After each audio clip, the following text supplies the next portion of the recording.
जी sir, हो रही है show. Yes, Yes, sir. sir. जी सर। ऑलराइट जी। ओके, कासिम का क्वेश्चन से वहीं से स्टार्ट करते हैं जी। कासिम ने क्वेश्चन किया था जी कि इसका कोई स्टैंडर्ड है कि ये विंडो साइज बेसिकली डिटरमिन कैसे किया जाता है। तो इस पे वैसे अगर सोचा जाए कासिम, अगर आप ऑनलाइन हैं, जी सर। हाँ, तो इसमें बेटा ये देखो कि कॉर्पस में मेरे ख्याल में उन्होंने आइडेंटिफाई करना है, या आपने क्या करना है, कॉर्पस में वो आइडेंटिफाई करो कि जिन दो वर्ड्स को आप कोलोकेशन के तौर पे ले रहे हो ना, उनके दरमियान देखोगे मैक्सिमम जो लेंथ आ रही है वर्ड्स की वो कितनी है। तो वो जो है ना मैक्सिमम वर्ड्स की जो लेंथ आएगी, जाहिर है इसके लिए आपको पूरा, जाहिर है वो कॉर्पस को एक दफ़ा एक्सप्लोर करना पड़ेगा, और सिर्फ उसमें से वो वाले सेंटेंसेस या वो वाला पार्ट देखना पड़ेगा जिसमें वो दो वर्ड्स अकर कर रहे हैं। सो आप ये देखो कि उसमें जो दो वर्ड्स हैं उनके दरमियान मैक्सिमम दोनों में डिस्टेंस कितना आ रहा है। तो वो जो है ना, वो उसको आप एक अपनी कोलोकेशन विंडो ले लो। ठीक है, जैसे इस केस में जो आपकी एग्जांपल 4 है ना, वो आपको मैक्सिमम डिस्टेंस दे रही है क्योंकि 2 लेफ्ट पे हैं और 4 उसके राइट पे हैं। तो ये देख के अगर आप वो फिगर ले लें, एक क्वेश्चन पहले भी आया था जी, ये 11 कैसे आया, वो एग्जैक्ट क्वेश्चन है, मुझे याद नहीं रहा। तो may be that is the right way of doing this. But sir वो काफी एक्सटेंसिव टास्क नहीं हो जाता? तो बेटा कौन सा काम आसान है, मुझे ये बताएं पहले। काम भी तो बड़े बड़े करने की कोशिश हो रही है ना। तो हाँ हाँ जी, तो बात ये है तो कि है। बेटा कि कौन सा काम आसान है इसमें, और ये हमने मैनुअली थोड़ी करना है, और कंप्यूटर जाने और ओदा काम की ख्याल है। जी सर ठीक है, बस फिर कंप्यूटर अच्छा होना चाहिए। वाह वाह, अच्छा होना चाहिए। चलें आगे चलते हैं जी। तो ओके, तो हम एक और एग्जांपल की बात कर रहे थे, प्लेड है और बॉल है। अगेन ये अगर हम बताना चाहें जी, प्ले और बॉल इकट्ठा आता है, या ये यूजुअली एक इकट्ठे कॉम्बिनेशन में आते हैं। तो वेरियस एग्जांपल्स हैं, he played ball, they played with the ball, many children had played by bouncing the ball up and down and the ball was played twice. Again, आप यहाँ पर भी एक विंडो सेट कर लें, और मे बी अगर आपके पास देखें ये 4 का ही कॉर्पस है मिसाल के तौर पे, तो आपने प्लेट के अराउंड करना है ना इसको, ऐसा ही है ना। आपको एक कॉलोकेशन विंडो चाहिए जो प्लेट के अराउंड करे, तो may be yes. This could be the sentence जो सबसे बड़ी जिसमें आपको नजर आ रहा है, राइट साइड पे भी और लेफ्ट साइड पे भी। May be you can say कि 3 on the left, 3 on the right, or maybe 4 on the left, 4 on the right, you know, you can try this window, and आप इसको भी उस तरीके से जिस तरह से हमने प्रीवियस स्लाइड में देखी कैलकुलेशन आप कर सकते हो।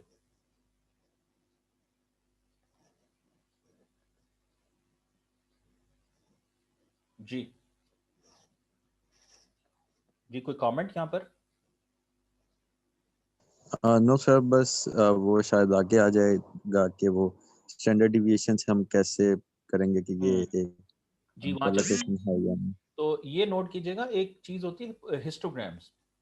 हिस्टोग्राम्स भी फ्रीक्वेंसी को डिनोट करने के लिए बताते लिए जाते हैं, और ये नोट कीजिएगा, यहाँ पर एक एग्जांपल यहाँ दी गई कि how would we know strong opposition. और आपको पता है कि स्ट्रॉन्ग ऑपोजिशन जो है यही वर्ड होता है। कभी लार्ज ऑपोजिशन जो है या स्ट्रॉन्ग का कोई और सिनोनिम यहाँ पर वो यूज़ नहीं होता। तो अब ये कैसे जज किया जाएगा कि जो है वो फ्रीक्वेंसी ऑफ स्ट्रॉन्ग एक जगह पे ले लेंगे, और position of strong with respect to opposition ये यहाँ पे आ जाएगी। एक यानी एक ग्राफ बना लेंगे, फ्रीक्वेंसी ऑफ स्ट्रॉन्ग यानी जाहिर है जहाँ जहाँ भी उसमें आया कॉर्पस में उसकी फ्रीक्वेंसी देख लेंगे, और अपोजिशन क्योंकि उसके साथ स्ट्रॉन्ग को हम कोरिलेट करने की या रिलेशनशिप फाइंड करने की कोशिश कर रहे हैं, तो वो हम देख लेंगे। उसका डी बार जो आ रहा है यहाँ पर वो -1.15 है और स्टैंडर्ड डिविएशन 0.67 है। तो ये वेरिएंस क्योंकि इसकी 0.67 विच इज़ लो, तो ये एक इंटरेस्टिंग कॉलोकेशन बन रहा है। और आप यहाँ देखेंगे ये जो हिस्टोग्राम है वो रफली स्पीकिंग यहाँ पर है। इसी तरह स्ट्रॉन्ग सपोर्ट ही होता है, ये भी जो है इसमें जो डिस्टेंस आ रहा है वो -1.545 है, और जो स्टैंडर्ड डिविएशन है 1.07 है। स्ट्रॉन्ग 4 अब स्ट्रॉन्ग 4 जो है इसमें देखिएगा कि जो आ रहा है डिस्टेंस नेगेटिव 1.12, लेकिन स्टैंडर्ड डिविएशन 2.15 आ रही है। तो स्टैंडर्ड डिविएशन क्योंकि बहुत ज़्यादा है, वेरिएंस हाई है, it's not an interesting collocation. तो बात वही है कि यू फाइंड दी वेरिएंसेस, या इस तरह से जैसे हमने बात की थी, और उसके बाद आप एक हिस्टोग्राम प्लॉट कर लें इसका, और हिस्टोग्राम में देख लें कि वो जो है वो किस पोजीशन पर जो है वो ज़्यादातर वैल्यूज़ को दिखा रहा है। वो हिस्टोग्राम भी आपको दिखा देता है कि ये कोलोकेशन है कि नहीं है।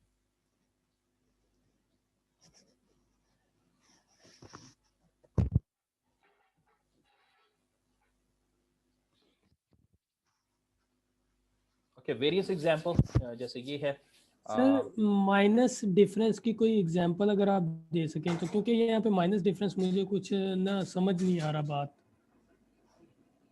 ये तो वर्ड्स को बेटा देखना पड़ेगा ना हमें, और जो डी बार होता है वो डिस्टेंस अमंग द वर्ड्स होता है ना, उनकी एवरेज है ये -1.15।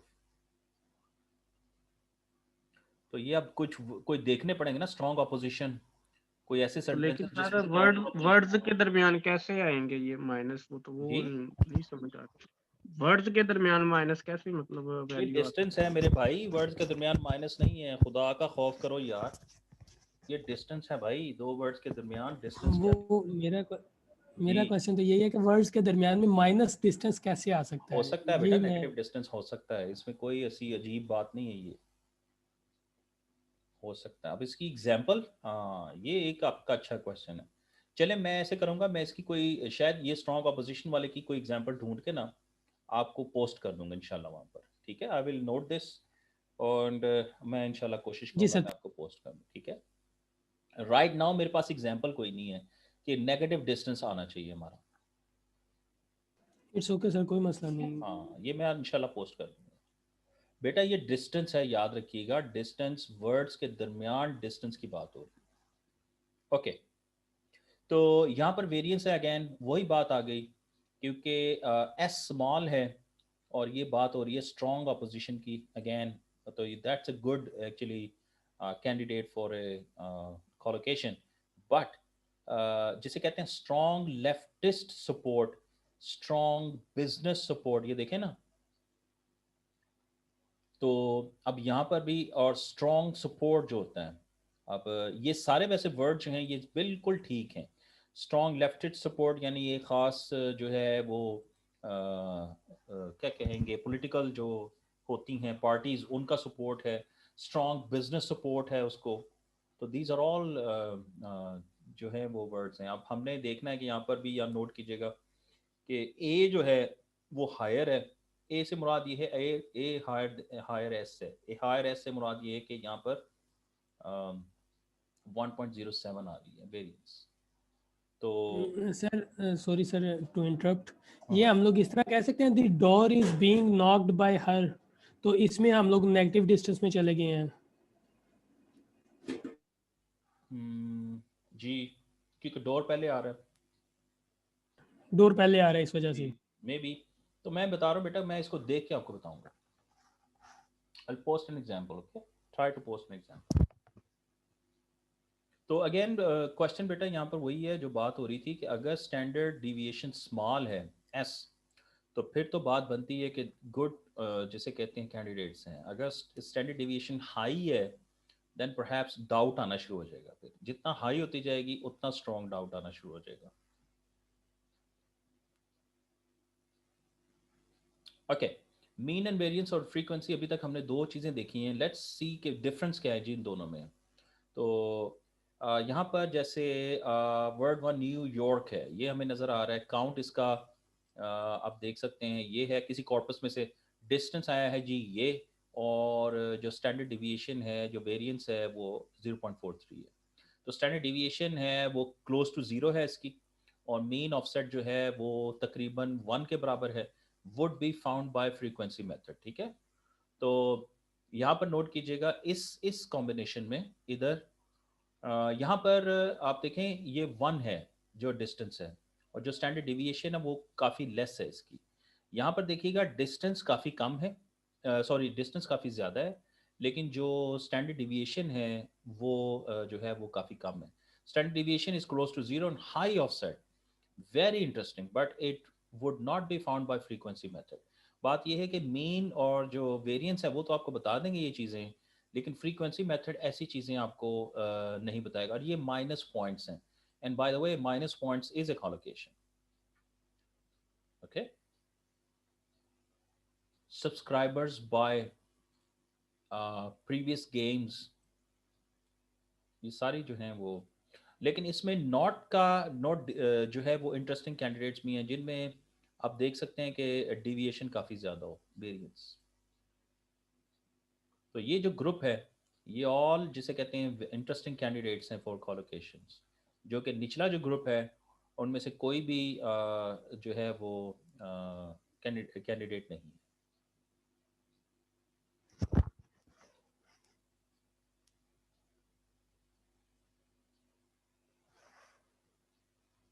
जी, any questions here?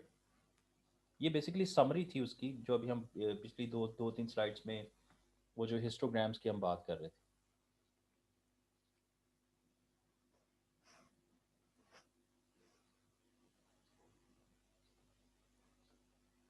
Okay, so conclusion. Good for finding collocation that have looser relationship between words, यानी उनके दरमियान दूसरे words भी आ सकते हैं.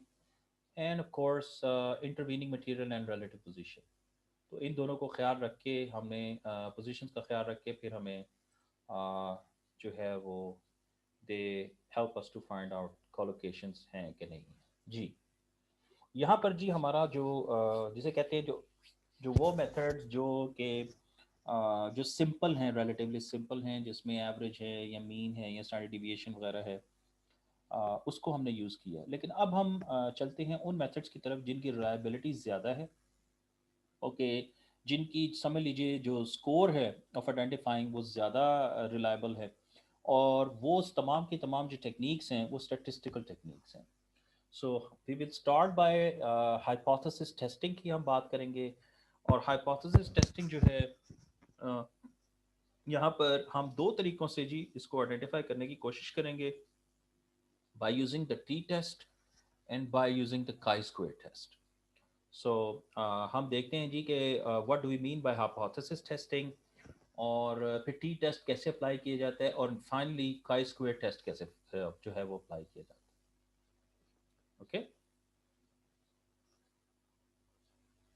ओके, सो जी मुझे बता दीजिए मेरी आवाज़ आ रही है आपको? जी सर आ रही है. जी सर आ रही. Okay right. Yes sir. Yes sir. जी जरा प्लीज इस पार्ट पे जरा फोकस कीजिएगा जो थोड़ा सा हाइपोथेसिस टेस्टिंग पे है और टी टेस्ट कैसे अप्लाई करना है, जरा ये जरा देखिएगा जरा. If two words are different, sorry, if two words are frequent, they will be frequently occurring together, but frequent bigrams of low variance can be accidental. ये भी हो सकता है. Two words can occur by chance, ये भी हो सकता है. ज़रूरी नहीं है कि वो जो है वो कॉलोकेशन ही हो, मे बी वो टेक्स्ट ऐसा लिखा हुआ है कि जिसके अंदर वो इकट्ठे आ रहे हैं words. We want to determine whether the co-occurrence is random और whether it occurs more often than chance. कि हम कंफर्म करना चाहते हैं कि ये जो दो वर्ड्स का जो बायग्राम्स का जो आपस में को-अकरेंस है, इकट्ठा आना है, ये कोई प्रोबेबिलिटी तो नहीं है, ये कोई रैंडमली तो नहीं हो रहा है ऐसे. तो इस चीज़ को जानने के लिए we will apply hypothesis testing, जिसे हम स्टैटिस्टिक्स के अंदर इस्तेमाल करते हैं. तो हाइपोथेसिस टेस्टिंग क्या करेगी? व्हेन टू वर्ड्स को-अकर, इकट्ठे आएंगे, hypothesis testing measures how confident we have that this was due to chance or not. तो हाइपोथेसिस टेस्टिंग की मदद से हम ये बताएंगे कि जी कि ये बाय चांस आए हैं या ये ट्रू सेंस में इनको जो है वो इकट्ठा आना है. जी ये है जी हाइपोथेसिस टेस्टिंग हम अप्लाई करेंगे, और हम ये आइडेंटिफाई करने की कोशिश करेंगे कि जो दो वर्ड्स इकट्ठे आ रहे हैं ये बाय चांस आ रहे हैं कि नहीं आ रहे. सो हम जब हाइपोथेसिस टेस्टिंग याद होगा आपको, जब स्टैट्स में बताते हैं, करवाते हैं, तो we start from concept which we call the null hypothesis.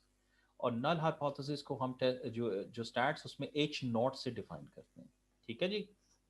H not समझ लीजिए हमारा जो होता है वो बेसिक स्टेटमेंट होती है जिसको हमने प्रूफ या डिसअप्रूव करना होता है. ओके। अच्छा, अब यहाँ पर जो कोलोकेशंस के केस में हमारा नल हाइपोथेसिस होगा वो क्या होगा? H naught, no real association.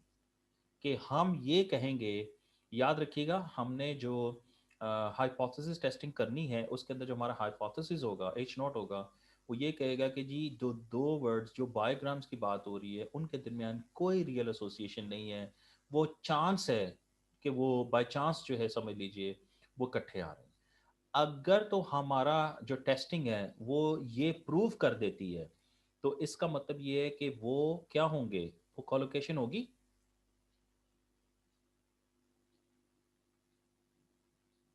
जी, अगर तो ये ट्रू हो जाता है, नो रियल एसोसिएशन, ये चांस है, ये कोलोकेशन होगी। नहीं होगी सर। बिल्कुल नहीं होगी। तो H naught states what should be true if two words do not form a collocation. वही बात आ गई कि देखिए मैंने आपको पहले कहा कि अगर ये होता है तो इसका मतलब है कोलोकेशन नहीं है। तो ये भी बात यहाँ हो रही है कि एच नॉट जो है यहाँ जो नल हाइपोथेसिस है वो यही कह रहा है कि अगर ये ट्रू हो गया नल हाइपोथेसिस, इसका मतलब ये है कि जो दो वर्ड्स हैं ये do not form a collocation. और आपको ये पता होगा कि वो वर्ड जो एक दूसरे से इंडिपेंडेंट होते हैं, याद कीजिए ये भी कॉन्सेप्ट आपने और प्रोबेबिलिटी में पढ़ा होगा। तो probability of both of those words अगर हमने देखनी हो जो एक दूसरे से बिल्कुल इंडिपेंडेंट हैं, तो उनकी प्रोबेबिलिटी कैसे फाइंड की जाती है? तो probability of the first word multiplied by probability of the second word. उसकी वजह ये होती है कि इन दोनों को आपस में कोई कनेक्शन नहीं, कोई रिलेशनशिप नहीं।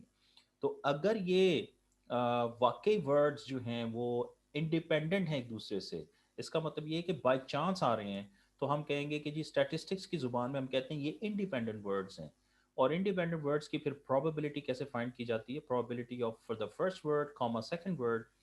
तो और ये जो रूल है प्रोबेबिलिटी को, ये कहता है कि अगर ये दोनों वर्ड्स इंडिपेंडेंट हैं तो फिर आप फर्स्ट वर्ड की इंडिपेंडेंट प्रोबेबिलिटी लेंगे independently of the second word, और सेकंड वर्ड की फिर प्रोबेबिलिटी आप ले लेंगे, उन दोनों को आपस में मल्टीप्लाई कर देंगे, तो वो आ जाएगी the probability of these two words. लेकिन अगर वो दोनों वर्ड्स जो हैं वो बाय चांस नहीं आ रहे हैं, तो याद रखिएगा फिर वो वर्ड्स इंडिपेंडेंट नहीं हैं। तो जब दो वर्ड्स इंडिपेंडेंट नहीं होते हैं तो फिर हम कंडीशनल प्रोबेबिलिटी की तरफ जाते हैं। ओके, क्यों जनाब? बड़े बड़े यहाँ चैंपियन बैठे हुए हैं स्टैट्स के।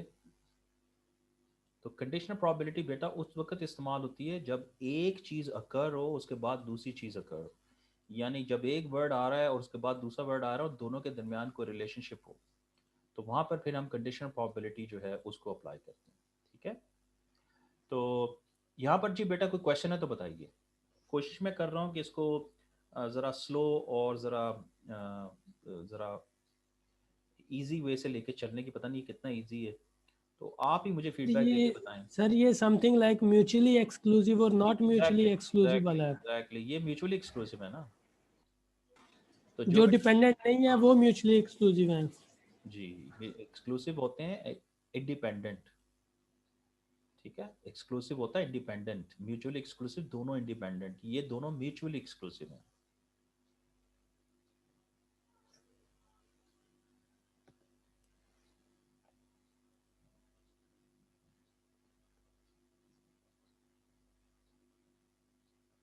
So we need a statistical test that tells us how probable और improbable, यानी दोनों केसेस के क्या वाकई probable है, probable से मुराद है कि अकर होने के पॉजिटिव चांस, यानी यस वाकई वो ठीक इकट्ठे आ रहे हैं, या improbable से मुराद ये होती है कि इनको इकट्ठा जो आ रहे हैं बाई चांस आ रहे हैं। Is that a certain combination occurs।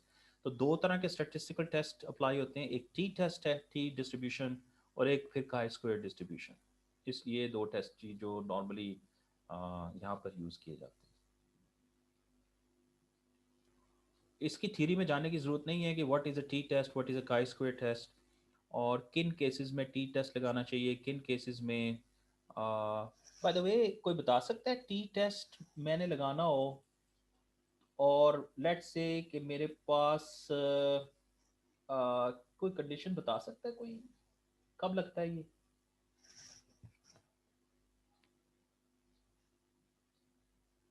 किसी को आइडिया है टेस्ट का? No sir. जी ऑडियंस में कितने लोग हैं जो इस वक्त मेरे साथ हैं, क्योंकि ये भी पता लगना चाहिए कि यहाँ तक पहुँचते पहुँचते, यानी ये जो पॉइंट था P ऑफ W1, W2, बहुत सारे लोग ऐसे तो नहीं जो लॉस्ट हो चुके हैं, जिनको बिल्कुल समझ नहीं आई किसी भी चीज़ की। अगर कोई ऐसा केसेस हैं जी बता दें ताकि हम इसको एक दफ़ा देख लें दोबारा।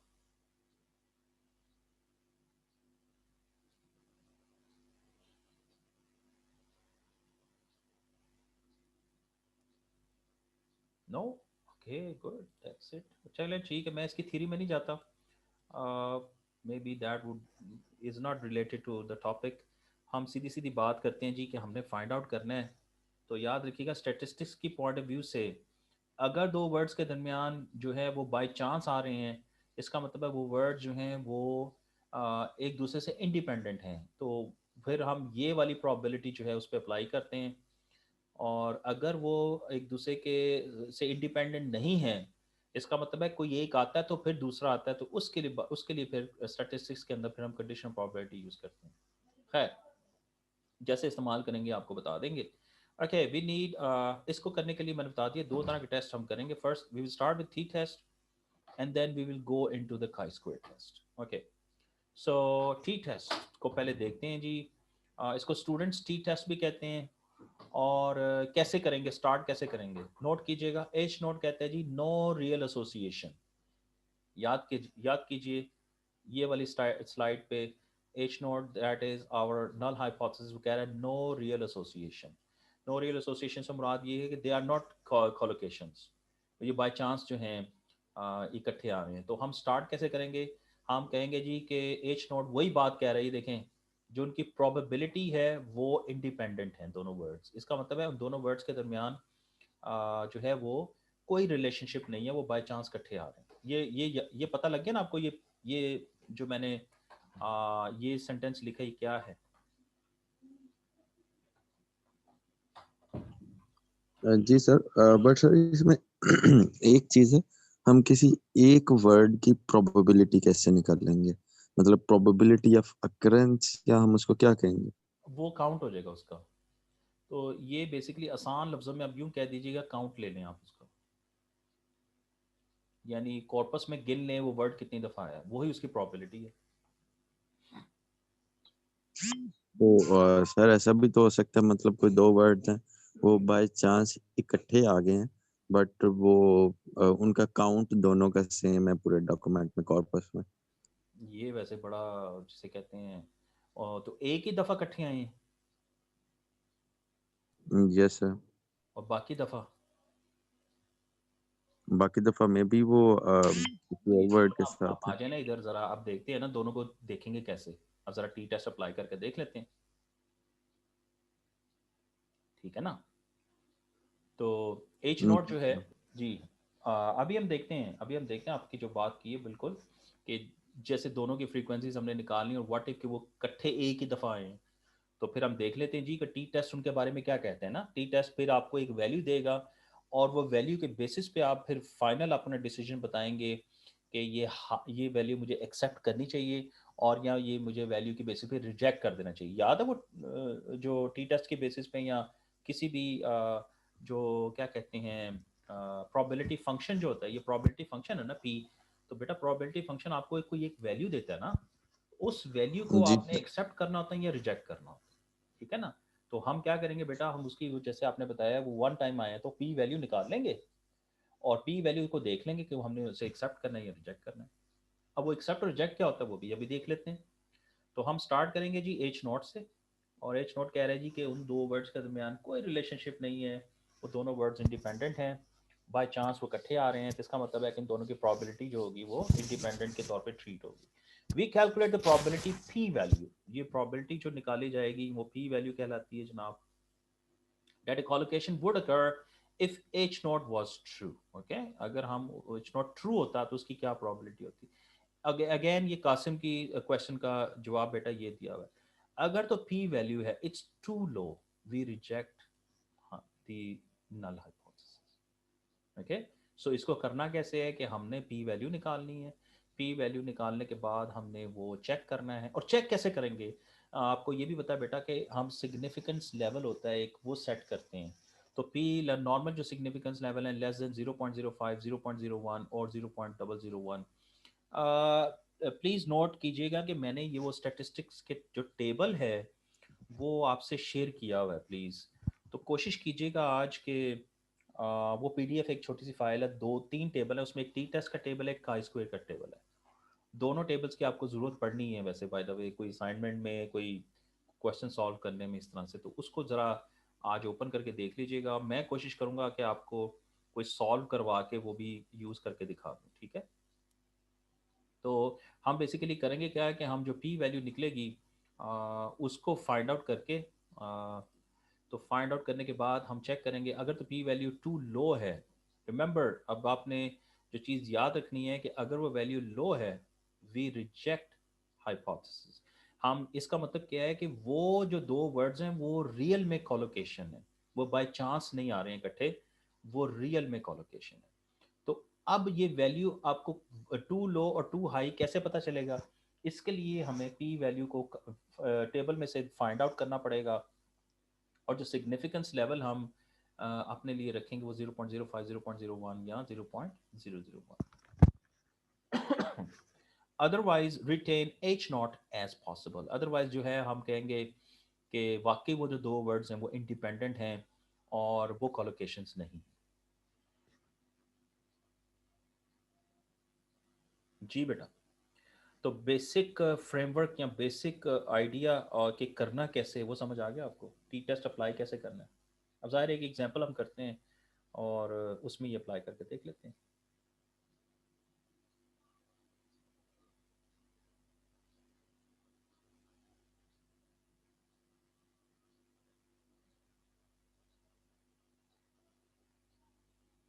जी बेटा, कोई question?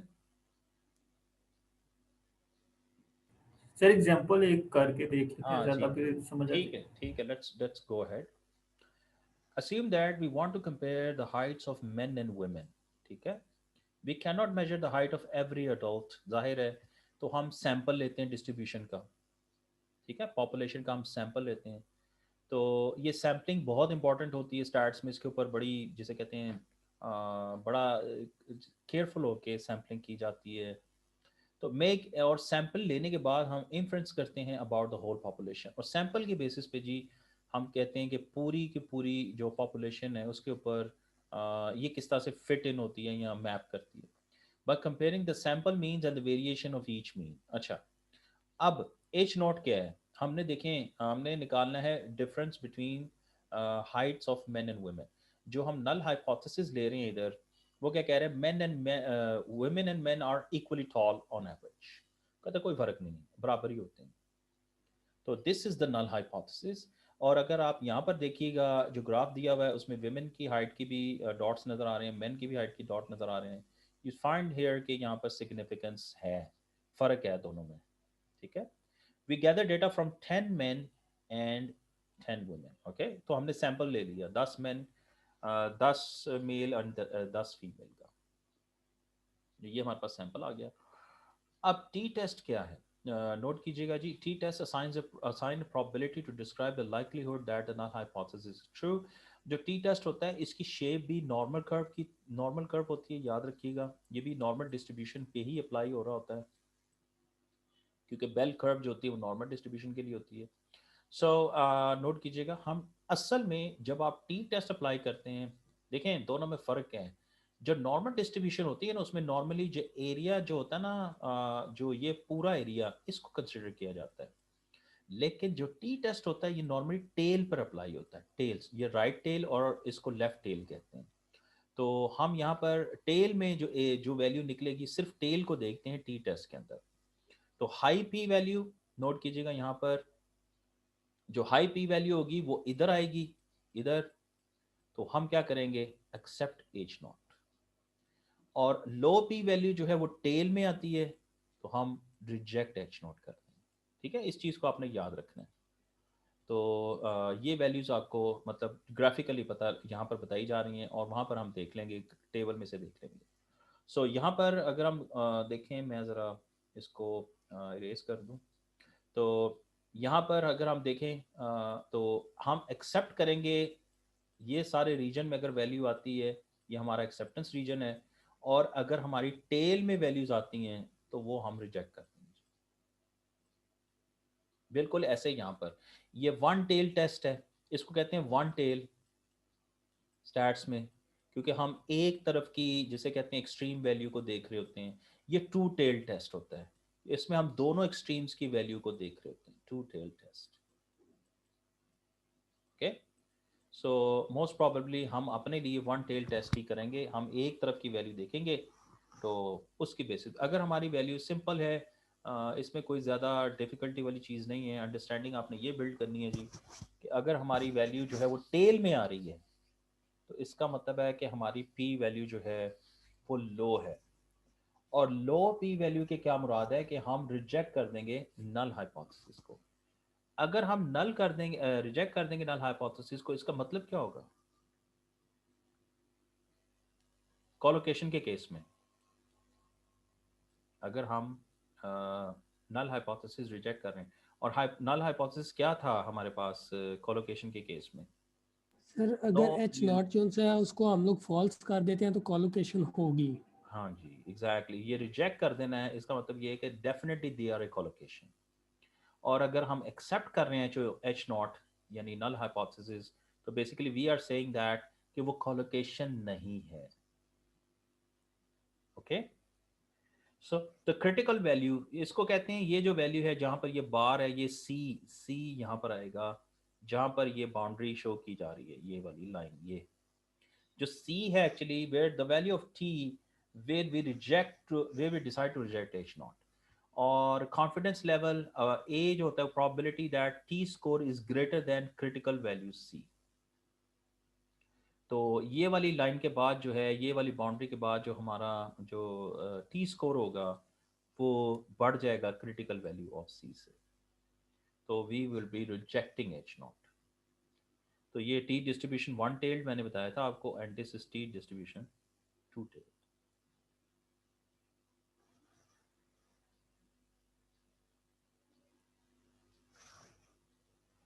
Ji any questions on this slide, या आगे बढ़ें? How much time do we have? Sir अगर हमने एच नॉट को नॉट एसोसिएशन ही क्यों रखा है? हम लोग एसोसिएशन रख भी तो सकते थे एच नॉट को, मे बी क्योंकि ये शायद, assumption है ना। हाँ शायद ये वाली assumption करना ज़्यादा आसान है, शायद इस तरह से मे बी जिसे कहते हैं काम करना या फाइंड करना ज़्यादा आसान हो। बात ठीक हो गया आपकी सर। बात ठीक है कि वो दूसरी तरह भी लिया जा सकता है ना। आप कहें जी हमारा नल हाइपोथेसिस ये है कि ये कंफर्म जो है वो कोलोकेशन है, कॉलोकेशन है जी सर। ठीक है ना, ये भी किया जा सकता है। लेकिन असल में ना वो उन्होंने लिया क्यों नहीं सोचे, मे बी क्योंकि कोलोकेशन जो है ना वो हर वर्ड की कोलोकेशन बनती नहीं है ना, कोलोकेशन जी काइंड सर। ऑफ बड़ी थोड़ी होती हैं, यूँ समझें।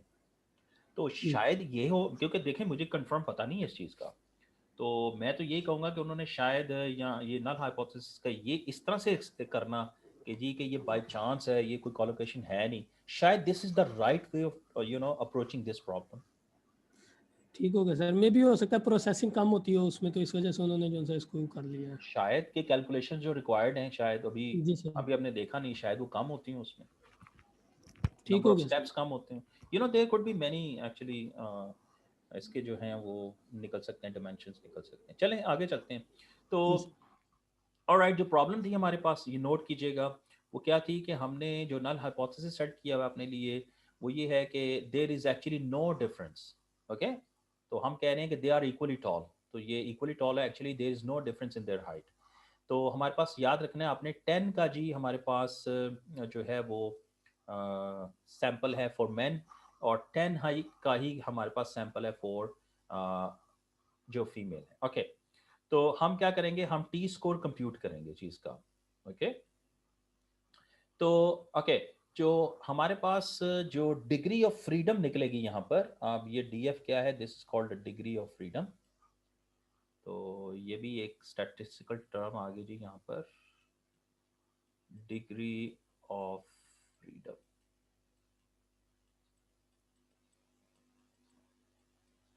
मैं यहाँ लिख दूँ जी ताकि याद रहे आपको। ओके, ये डिग्री ऑफ फ्रीडम फाइंड कैसे की जाती है? बेसिकली ये आपने ये करना है कि जो हमारे पास ए, यानी नोट कीजिएगा, हमने कहा है कि 10 मेल हैं, 10 ही फीमेल हैं। तो बेसिकली हम डिग्री ऑफ फ्रीडम इसमें से करने के लिए हम इसमें से 1 माइनस इसमें से कर देंगे और 1 माइनस ही इसमें से कर देंगे। तो that will be our degree of freedom.